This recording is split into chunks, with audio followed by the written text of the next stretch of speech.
안녕하세요. 저는 카카오 브레인에서 연구원으로 재직 중인 에드윈입니다. 이번 세션에서는 저와 클라우드가 이미지 검색 및 질의응답을 위한 의미 기반 그래프 학습 알고리즘, 인공지능은 이미지가 가지고 있는 의미를 어떻게 이해해야 하는가 라는 제목으로 발표드리겠습니다. 발표 순서는 먼저 현재 딥러닝 모델들이 이미지를 학습하는 방식에 대해 소개를 드리고, 이미지가 가지고 있는 의미를 잘 이해하기 위해서는 무엇이 필요한지에 대해 말씀드리겠습니다. 이후 이를 바탕으로 저희가 수행한 두 가지 연구 내용인 이미지 검색 및 질의응답 방법론에 대해 각각 공유를 드리고, 마지막으로 현재 어떤 방향으로 연구를 진행하고 있는지 간략하게 소개하도록 하겠습니다. 그럼 먼저 기존 딥러닝 모델이 이미지를 어떻게 이해하고 있는가에 대해 말씀드리도록 하겠습니다. 아래 그래프에서 보시는 바와 같이 2013년 딥러닝 모델이 등장한 이후로 이미지 분류 성능은 해마다 꾸준히 향상되어 왔습니다. 100만 장의 이미지를 1000개의 클래스로 분류하는 이 쉽지 않은 태스크에서 가장 최신의 모델이 90.45%라는 인식 성능을 달성했습니다. 하지만 저 높은 인식 성능 수치만큼이나 딥러닝 모델이 이미지를 정확히 이해했을까요? 그리고 이미지를 이해한다는 것은 도대체 무엇일까요?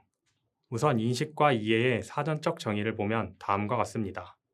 인식이란 사물을 분별하고 판단하는 일이고, 이해란 사물의 본질과 내용에 대한 분별과 해석이라고 나와 있습니다. 즉, 이해란 인식을 넘어서 사물에 대한 본질적 해석이 필요한 작업입니다. 아직까지는 이미지를 인식한다는 것과 이해한다는 것의 차이에 대해 명확하지 않으실 텐데요. 조금 더 구체적인 예시를 살펴보도록 하겠습니다. 최근 수행된 연구에 따르면 클래스 분류를 목적으로 학습된 딥러닝 모델의 경우 특정 물체의 종합적인 특징보다 최소한의 피상적 패턴에 기반하여 물체를 인식한다는 것이 알려져 있습니다. 예를 들어 왼쪽 사진은 코끼리 가죽의 일부분이고, 가운데 사진은 고양이를 담고 있는 사진입니다. 오른쪽 사진의 경우 고양이 형태의 윤곽에 코끼리 가죽의 텍스처를 합성한 사진입니다. 아래 수치를 확인해 보시면 합성된 사진의 경우 딥러닝 모델의 인식 결과에 코끼리라는 클래스는 어느 정도 강한 확신을 가지고 있지만, 고양이라는 특성은 아예 없다고 판단하고 있습니다. 사람의 경우 뾰족한 귀, 솜방망이 앞발 등과 같은 고양이의 특성을 어느 정도 인지하고 있는데도 말이죠. 즉, 이는 앞서 말씀드린 것처럼 딥러닝 모델이 특정 피상적 패턴에만 의존하여 물체를 인식한 결과로 해석해 볼 수 있습니다. 이것이 실제 어떤 상황에서 큰 문제가 될 수 있을까요? 저희가 연구하고 있는 주제 중 하나인 이미지 검색을 예로 들어보겠습니다. 좌측 이미지를 보고 사람은 이렇게 해석할 것입니다. 한 남자가 서핑보드를 들고 걷고 있는 사진. 이후 어떤 사람에게 좌측 이미지와 의미적으로 비슷한 사진들을 고르라고 하면 우측과 같이 서핑보드를 들고 걷고 있는 남자를 표현하는 사진들을 어렵지 않게 찾아낼 수 있습니다.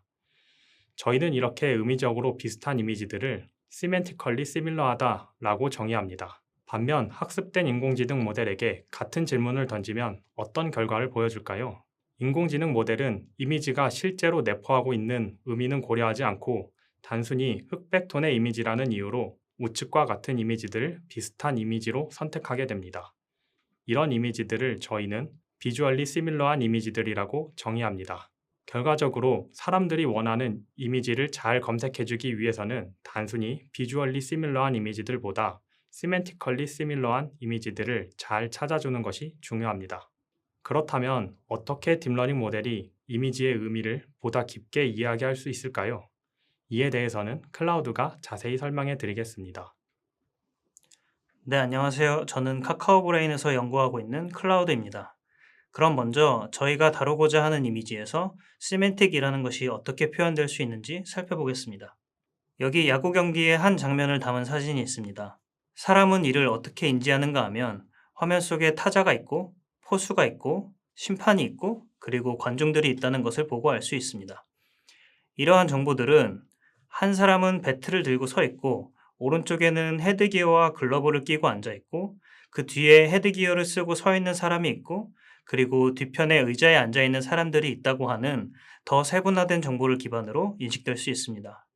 이렇게 이미지 내에 존재하는 다양한 의미적 단위들을 저희는 이미지의 시멘틱스라고 부릅니다.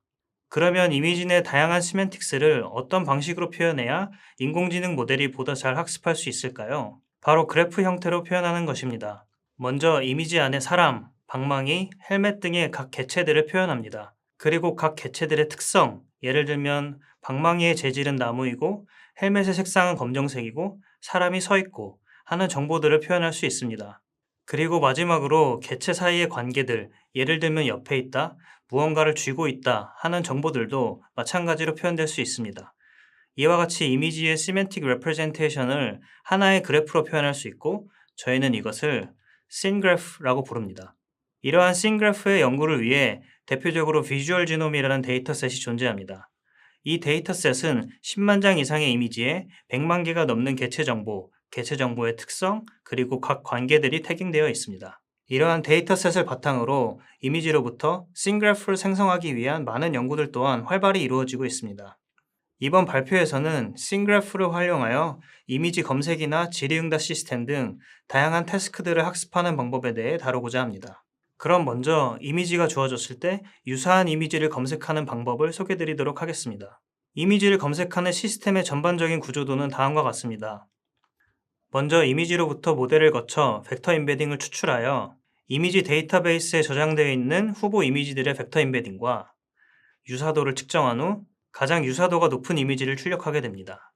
이러한 프레임워크에서 저희는 씬그래프를 이용하여 기존보다 이미지의 의미를 잘 내포하는 임베딩 벡터를 학습하는 방법을 연구하였습니다. 그렇다면 모델은 씬그래프의 어떠한 특성을 잘 학습하여야 효율적인 임베딩을 얻을 수 있을까요? 이러한 특성은 사람이 실제 이해하는 방식으로부터 유추할 수 있습니다. 사람이 이러한 의미를 이해하는 중요한 방식 중 한 가지는 바로 계층적으로 개념을 추상화해 나간다는 것입니다.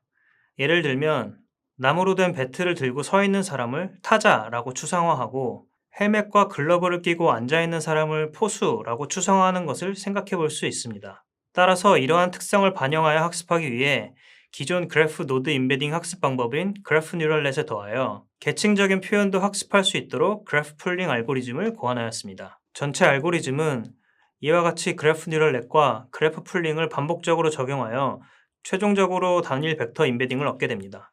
그래프 풀링에 대해 좀 더 자세히 살펴보면 다음과 같은 과정을 거치게 됩니다. 먼저 중요한 몇몇 노드를 대표 노드로 선택하고 나머지 노드들은 어떤 대표 노드와 같이 묶일지 선택하게 됩니다. 그런데 과연 이때 모델이 스스로 어떤 대표 노드와 묶여야 하는지 알아서 학습할 수 있을까요? 그렇지 않습니다. 그래프에 구조적인 정보가 없다면 뉴럴넷 모델은 단순히 의미가 비슷한 노드들끼리 묶이는 방향으로 학습하게 될 것입니다. 예를 들면 person이나 people 같은 정보는 연결되어 있는 구조와 상관없이 아래쪽 초록색 person과 묶이게 될 것입니다. 이를 방지하기 위해 그래프 풀링은 그래프의 연결 구조를 적절히 반영하여 노드를 묶을 수 있어야 합니다. 저희는 이러한 그래프의 전체 구조가 잘 보존될 수 있도록 새로운 학습 목표를 고안하였습니다. 제안하는 그래프 구조 보존 방법은 그래프 이론의 스펙트럴 시밀러리티 조건을 이용합니다. 스펙트럴 시밀러리티는 두 그래프 간의 구조적 유사성에 대한 조건입니다. 이러한 조건을 다음과 같은 유도 과정을 통해 주어진 그래프의 구조가 보존되도록 하는 목적 함수를 가지고 학습할 수 있게 됩니다. 또한 이러한 목적 함수는 미분이 가능하기 때문에 모델이 엔드-투-엔드 학습이 가능하게 됩니다. 결과적으로 제안하는 방식은 엔드-투-엔드로 학습이 가능하고 기존의 그래프 뉴럴넷 아키텍처에 적용하여 사용할 수 있고 노드 정보와 구조 정보를 모두 활용하여 효율적으로 계층적 학습을 수행하게 됩니다. 실제 실험 결과를 살펴보면 비주얼 정보만 사용하는 레즈넷 모델보다 그리고 그래프를 학습하는 다른 방법들보다 더 좋은 성능 수치를 얻을 수 있었습니다. 또한 실제로 보이는 것과 같은 쿼리 이미지를 이용하여 검색을 하였을 때 비주얼 정보만 사용하는 레즈넷의 경우 다소 부정확하게 다양한 이미지가 검색되어진 반면에 의미 정보를 함께 사용한 경우에는 사람이 말을 타고 있고 그 주변에는 다른 사람들이 존재하는 보다 정확한 이미지들이 검색되어지는 것을 확인할 수 있습니다. 또한 다른 그래프 풀링 방법론과 비교하여 보았을 때 기존 모델들은 너무 적은 수의 노드끼리만 묶거나 혹은 일부 정보를 잃어버리는 경향성을 보인 반면에 그림에서 보이는 것처럼 제안하는 방식의 그래프 풀링은 노드 정보와 그래프 구조 정보를 모두 반영하여 학습하기 때문에 적절한 수준으로 노드들이 묶이는 것을 확인할 수 있었습니다. 다시 이어서 에드윈이 씬그래프를 활용한 다른 연구에 대해 소개해 주시겠습니다. 저는 비주얼 퀘스천 앤서링 문제에 씬그래프를 활용하는 방법에 대해 소개하고자 합니다. 우선 널리 알려진 이미지 분류 태스크와 비주얼 퀘스천 앤서링의 차이를 먼저 말씀드리겠습니다. 이미지 분류 태스크의 경우 대체로 이미지 안에 하나의 물체가 존재하고 그 물체가 무엇인지를 맞추는 태스크입니다. 반면 비주얼 퀘스천 앤서링의 경우 이미지 안에 여러 물체들이 복잡한 관계를 가지고 얽혀 있고 같은 이미지에 대해서도 어떤 질문을 하느냐에 따라 모델이 추론해야 하는 답변이 달라지는 세팅입니다. 이를 위해 딥러닝 모델에게 어떤 것이 요구될까요? 우선 오른쪽이라고 하는 위치 정보, 사람과 머리에 해당하는 개체 정보, 그리고 쓰다라고 하는 행위에 대한 정보를 이미지 내에서 유추할 수 있어야 합니다. 두 번째 질문에 대해서도 역시나 왼쪽이라고 하는 위치 정보, 잡다라고 하는 행위 정보를 이미지 내에서 이해할 수 있어야 하고요. 세 번째 질문처럼 사람을 위치로 구분하는 것뿐만 아니라 다른 물체와의 상호작용을 조건으로도 구분할 수 있어야 합니다. 이 문제를 풀기 위해 수많은 연구들이 수행되어 왔는데요. 기존에 연구되었던 다양한 접근법들을 크게 두 가지 정도로 추상화시켜서 설명드리겠습니다.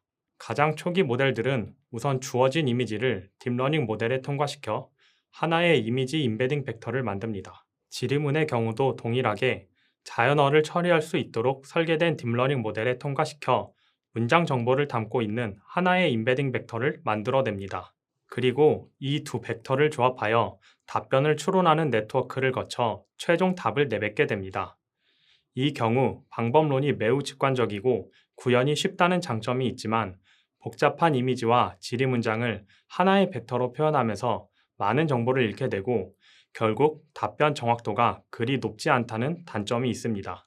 이후 나온 연구에서는 복잡한 이미지를 하나의 벡터로 표현하는 것이 한계가 많음을 지적하였습니다. 먼저 이미지에 등장하는 다양한 물체들을 검출하고 각 물체별로 임베딩 벡터들을 만들어 이미지에 대한 정보량을 최대한 보존시켰습니다.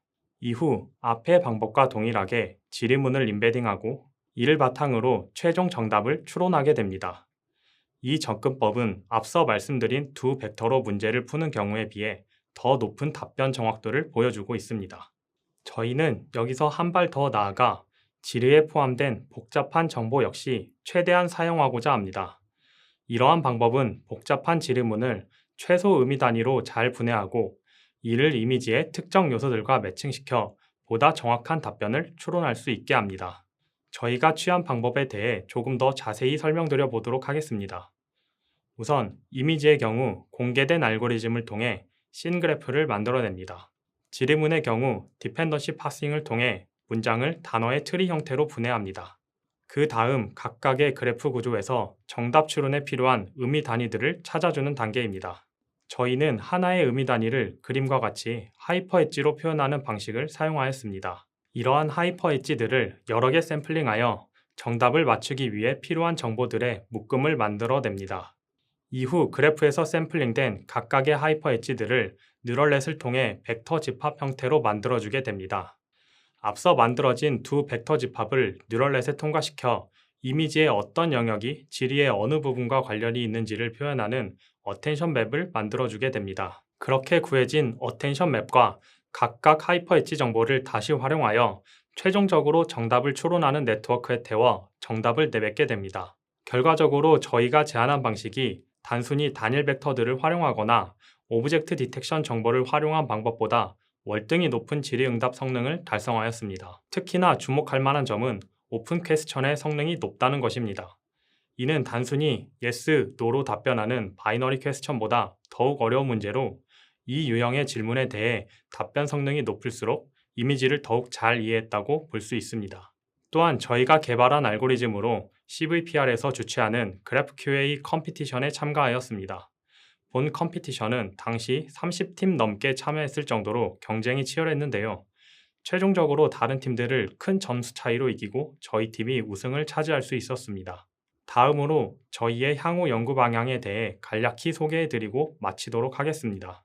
아직까지도 인공지능에서 다루어지는 많은 문제들이 인간의 퍼셉션을 잘 모방하는 데에 주로 집중하고 있습니다.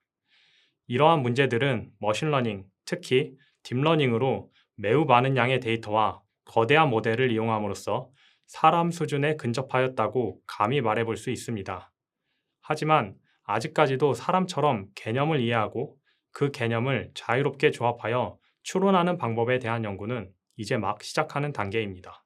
저희는 이러한 기존의 데이터의 스태티스티컬한 특성만 가지고는 학습하기 어려운 문제를 다룹니다. 한 예로 적은 데이터만 가지고도 이미 학습하였던 컨셉을 재조합하여 새로운 개념을 보다 쉽게 학습할 수 있는 컴포지셔널 컨셉 러닝 방법론을 연구합니다.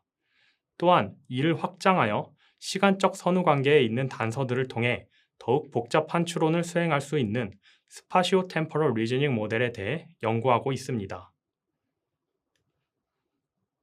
이상으로 발표를 마치겠습니다. 발표를 들어주셔서 감사합니다.